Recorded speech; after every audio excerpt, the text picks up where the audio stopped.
All right, welcome on back, everybody, to First CSP, channel dedicated to bringing you the first council issue from all councils past and present from Scouting America. In the sixth episode now, we're going to take a look at Elk Lick 499, council out of Pennsylvania. Elk Lick actually was a name change for the council in 1947. Used to be McKean Potter Cameron, and then existed up until 1973 when it merged with Chautauqua County to form Allegheny Highlands. All right, we have one issue here essentially with two variants, but then we kind of got a little bit of a bonus, so stay tuned for that. Let's go ahead and head on over to the patch table. All right, so Elk Lick, this is the first variant. So this is going to be a T1A. We can see that this is going to be a twill patch. We see the twill showing there of the white. This is listed as having a dark brown border. Say that 6 times fast.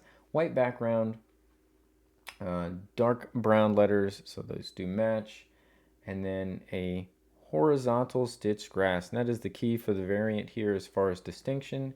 So we've got Elk Lick Council out of Pennsylvania, and we see this horizontally stitched grass is what's going to define it to be the T1A. Go ahead and just flip this over. Got a pretty clean edition here. So here's our T1A. It has survived well throughout the years, and we can compare that now with the T1B. So I'm going to pull the A and throw the B up. Again, when we have variants of A and B, we're going to find that those should be pretty close as far as resembling the same patch. Here's our T1B. Same dark brown border, white background, dark brown letters. But now we see vertical stitching in the grass. So there is the main distinction. I will put the two, T1A and T1B, side by side here in a moment. When I do, you are going to find that this dark brown is not exactly the same hue as the T1A, but there's not much you can do to describe it otherwise. They're both dark browns, and the main distinction that we look to in the guide is going to be obviously the direction of the stitching there. Take a look at the back. Again, fairly similar in patch construction. Both of these happen to be cloth back. And that will be important for us when we look at the bonus here in just a second. Let me move this T1B down a little bit and see if I can fit our T1A up here at the top. We can look at these side by side. And again, classification, the main distinction going to be the horizontal grass on our T1A and the vertical grass as far as the direction of stitch on our T1B. But when you've got these right next to each other, you are going to see that the browns in the T1A are slightly lighter brown than the very, very dark that we see here on the T1B. Now, these are not the only Elk Lick patches you can find, despite the fact being that under the collection guide, there's only T1A and T1B. What you can additionally find is this patch. So we're actually going to see this looks very, very similar to a T1A. When we look at the grass, we're going to see the horizontal stitching. We have the dark brown border, dark brown letters, white background. It is a twill background. All of that matches up, but this is not a T1A. Previously, in older collection guides, this was listed as a TA2, A being activity or special issue. However, it has been determined that this is not an Elk Lick issue. As we said, the Elk Lick Council existed up until 1973 when it merged with Chautauqua and became Allegheny Highlands. This has been identified as an Allegheny Highlands issue. It is now in the collection guides listed under Allegheny Highlands as a TA7:2. Now, I actually have not changed the sticker, so I still have it because we've had it a very long time as the TA2, which used to be under Elk Lick. But the identifying feature here for this is going to be the plastic back. So the T1A and T1B that are actually Elk Lick issues are both cloth backed. Now the backing material on any given patch isn't necessarily an identifier of a particular issue.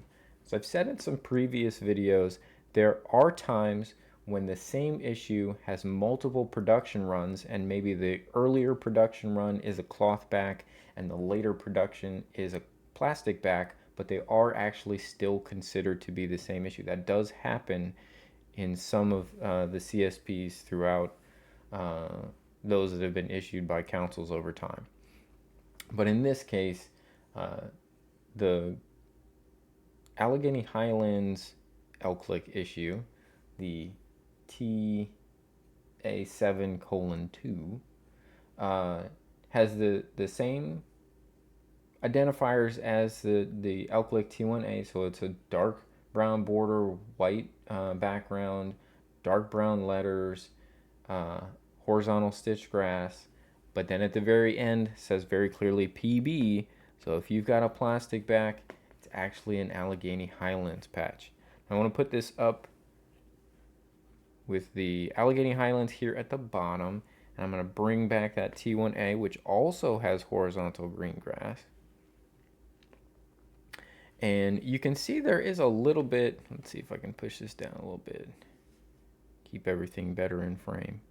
You can see that the original T1A, which has a cloth back from Elk Lick, is going to have slightly thinner letters. That's not something that's actually identified in the descriptors.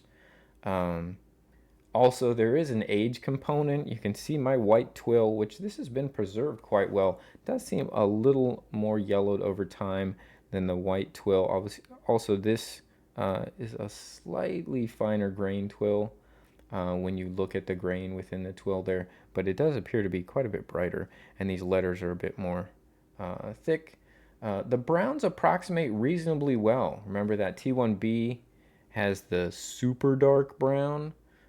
These are pretty closely matched, actually. You seem to get a bit of a thicker eye, although those can be variations within the production run, so I don't know if there were T1As that had a thicker eye here, but it could be something to look at. You get a little bit more defined stitch here on the trees than you did here. Again, there's variation within production runs that you might have individual patches from the same run look slightly different there. So those aren't necessarily 100% giveaways, but they could be things if you were looking to collect either of these that you might look for. So hopefully that gives you a little bit of a look into the Elk Lick issues. We had the T1A, the T1B, and the Allegheny Highlands patch that we highlighted here today. If you're enjoying this content, please feel free to like and subscribe to the channel. And if you really want to help us out, the best thing you can do is just share this with a friend. Share it with your troop, share it with your council, share it with someone that you went through scouts with as a youth and you want to kind of think back on the good old days. We're happy to bring this content to you and share the council shoulder patches that you want to see. So if there's something you want to see, let me know down in the comments. I'd love to hear it. I'd love to get that on a future episode for you so you can see maybe the council you were from or one that existed in your area before you were in scouts. With that, I want to thank you guys for staying tuned all the way to the finish. Hope to see you on the next episode. Hope you guys have a great day.